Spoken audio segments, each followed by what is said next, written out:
Paz do nosso Senhor e Salvador Jesus Cristo, aqui é o irmão Josué, e hoje eu vou falar um pouquinho sobre regeneração e arrependimento, né? Como que a gente pode definir essas duas palavras, né? E como que elas atuam na questão da salvação? O que é que vem primeiro, a regeneração, o arrependimento? Será que são a mesma coisa? Será que não é? Isso é um assunto bem interessante e importante que a gente vai discorrer um pouquinho aqui no vídeo rapidamente. Se você não é inscrito no canal, se inscreva, faça parte aqui do canal Teologia de Tudo Um Pouco, deixe seu like, seu comentário e, se for possível, compartilhe os nossos vídeos. Pode ser que ajude alguém na sua caminhada cristã.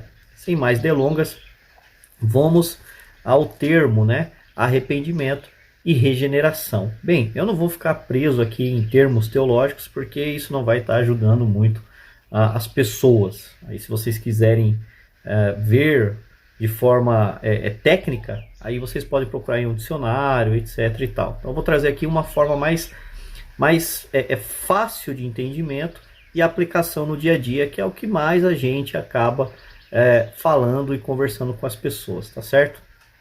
Então, por arrependimento, essa expressão ela vai denotar um reconhecimento do pecado, ou seja, essa pessoa ela se arrepende, ela percebe, ela tem um sentido daquilo que ela cometeu. E isso causa arrependimento, ou seja, uma consciência do pecado, tá bom?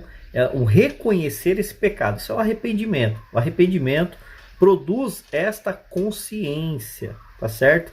De primeiro momento. Agora, quando essa pessoa ela reconhece isso, ela entra nesse processo de arrependimento, certo? A regeneração, por outro lado, ela é um nascer novamente. Esse nascer não é apenas o reconhecimento ou o fato de você saber o que você fez ou aquilo que desagrada ao próprio Deus, mas é um nascimento, é uma nova criatura. É você nascer. A partir daquele momento, você começa em uma novidade de vida. Isso seria a regeneração. Perceba que são um pouco parecidos, mas eles têm diferenças. Por que isso? Porque a regeneração é um ato posterior ao arrependimento. Ninguém pode nascer de novo sem se arrepender. Ninguém pode nascer de novo sem se arrepender. E se nascer de novo é uma novidade de vida. A partir daquele momento você começa em uma nova caminhada. Pense em uma pessoa andando em uma estrada de terra. Essa pessoa, ela vê que aquela estrada de terra não é o lugar apropriado para se andar. O certo seria no de asfalto. Esse é o processo de arrependimento, mas ela ainda está andando naquela estradinha de terra. Mas a partir do momento que ela reconhece que aquela estrada de terra realmente não é o lugar adequado a ela estar andando, e ela vê o asfalto, né? Ela entra em uma novidade de vida, ou seja, ela sai daquela estrada de terra e vai para aquela estrada de asfalto. A estrada de asfalto é a regeneração, ela está em uma novidade de vida, ela não anda mais no barro. A parte importante aqui é o que causa essa mudança de comportamento no pecador. É aqui onde entra a graça. A graça é esse elo, é esse link, é o que vai ser infundido dentro do pecador para que ele tenha essa mudança de vida. Algumas pessoas dizem que o morto ele precisa ser regenerado antes para que ele tome uma decisão e uma atitude, mas isso não tem parâmetros bíblicos, tá bom? Por que eu estou dizendo isso? Porque quando Jesus ele começa a proclamar o evangelho, isso se encontra lá em Marcos, no capítulo 1, versículo 15, ele diz: arrependei-vos e credes. Ou seja, primeiro você se arrepende para depois você crer, tá bom? Então, ou seja, esse arrependimento é a infusão de graça na vida do pecador, certo? Eu quero ler aqui com os irmãos a respeito disso, para que os irmãos possam estar entendendo um pouquinho melhor essa questão da regeneração e do arrependimento. Ainda que esse arrependimento nós podemos usar como um termo técnico de um começo de regeneração, ele não é em sua essência, propriamente dito, o efeito de regeneração, de novidade de vida, porque ele ainda não saiu da estradinha de terra. Tá bom? Ele está sendo iluminado. Então eu quero trazer aqui sobre essa questão, principalmente no pensamento arminiano, armínio wesleyano, né, ou sinergistas, ou dentro das Assembleias de Deus, igrejas que têm esse viés arminiano, né? Então ele vai dizer assim, o termo regeneração aqui deve ser tomado por stricto sensu, ou seja, para Armínio ou para o arminianismo, não se trata ainda da salvação consumada, mas trata-se de uma iluminação.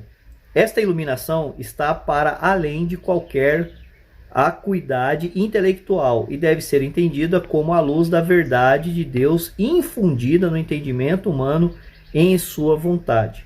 Esta regeneração, pensada em um sentido de senso, está entre as informações, a informação intelectual e a regeneração. A graça preveniente, a infusão de graça, opera vigorosamente, deixando o homem em condições de discernir. Veja que o homem ele está em pecado, está morto em pecado, mas as suas vontades não estão aniquiladas, tá bom? Como um morto, um corpo de um morto em um cemitério. Bem como o capacita com condições de resistir à graça ou não divina, a graça divina, tá? Pois sua penetração vai nas câmeras escuras, o que é o coração humano para Agostinho, e liberta a vontade humana.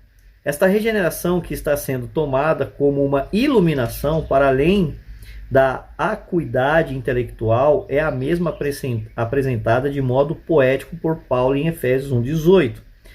Sendo iluminados os olhos do vosso entendimento. Portanto, regeneração para Armínio não exige o sentido de novo nascimento ainda, neste processo de arrependimento.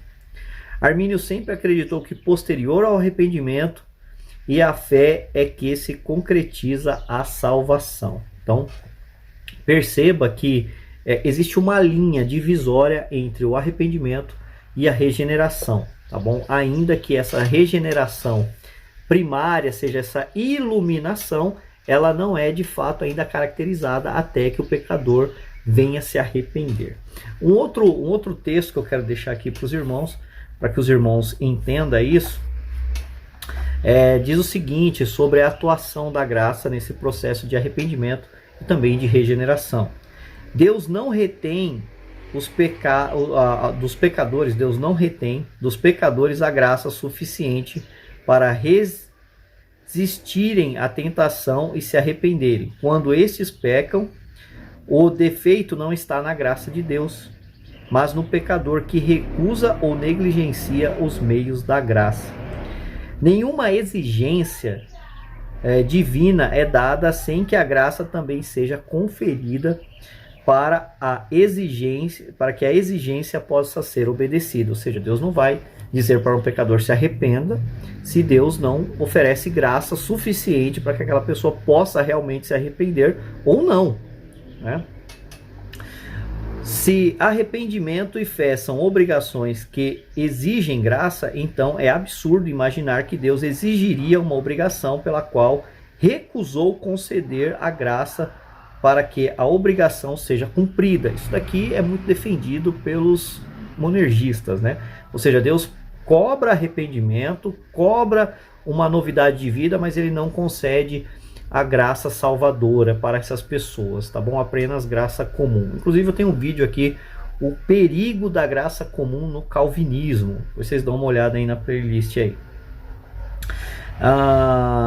O Senhor não demora em cumprir a sua promessa como julgam alguns. 2 Pedro 3:9. Deus, portanto, não ordena impossibilidades, mas em seu mandamento ele te aconselha tanto a fazer o que pode por você mesmo, quanto a pedir o seu auxílio que você não pode estar fazendo. Então, ou seja, né? Deus ele exige aquilo que você pode estar fazendo e ele também te dá as condições de você pedir a ele aquilo que você não pode fazer, ou seja, reconhecer aquilo que você não pode. O evangelho é oferecido a cada indivíduo, independente do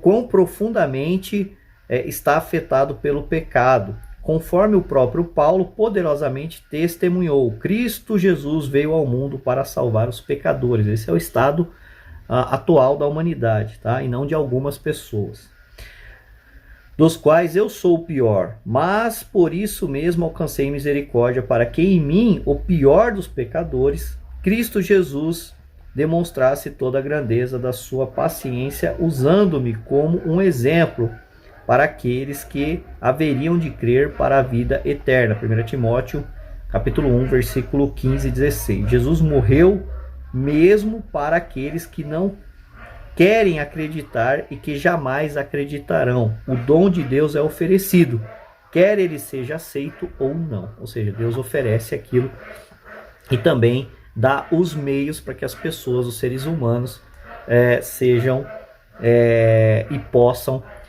aceitar a oferta do Evangelho ou não aceitar a oferta do Evangelho. Para definir melhor ainda essa questão da regeneração, a regeneração, ao contrário do arrependimento, quando acontece essa regeneração, essa pessoa se torna uma nova criatura. E se tornando uma nova criatura, a imagem de Deus é reconstruída nessa pessoa que foi perdida na queda. Apesar dos seres humanos serem a criação da imagem de Deus, o ser humano perdeu esta imagem em si quando ela se tornou pecadora, e ela é reconstruída a partir da regeneração, um novo nascimento. Isso é bem explicado também sobre a questão do batismo, quando a pessoa desce as águas, o velho homem, o pecador, é sepultado ali. Quando ela sobe, é um nascimento, uma novidade de vida, é uma reconstrução da imagem de Deus após o arrependimento do pecado. Ou seja, essa imagem ela é restaurada, coisa que não acontece no arrependimento. Ou seja, o arrependimento, antes dessa decisão, não reconstrói essa imagem de Deus. Ela apenas está movendo a vontade do pecador para essa novidade de vida. É o exemplo lá da estrada. A pessoa está caminhando numa estrada de terra, o pecador, o pecado, ele está ali. A graça vem e começa a fazer uma efusão, uma iluminação, mostrando para que aquela pessoa saia daquela estrada de terra, na qual ela ainda está, para ir em uma novidade de vida, que seria de asfalto. Quando essa pessoa não resiste mais a essa iluminação, e quando ela reconhece que realmente ela está numa estrada de terra e que aquilo é prejudicial para ela, que ela se arrepende de estar naquela estrada de terra e toma esta decisão de sair dessa estrada de terra e entrar na estrada de asfalto, então ela passa a uma novidade de vida. Essa estrada de asfalto seria a regeneração completa, absoluta, essa novidade de vida, essa reestruturação, restituição da imagem de Deus na sua vida. Que Deus abençoe a vida dos irmãos e até o próximo vídeo. Tchau!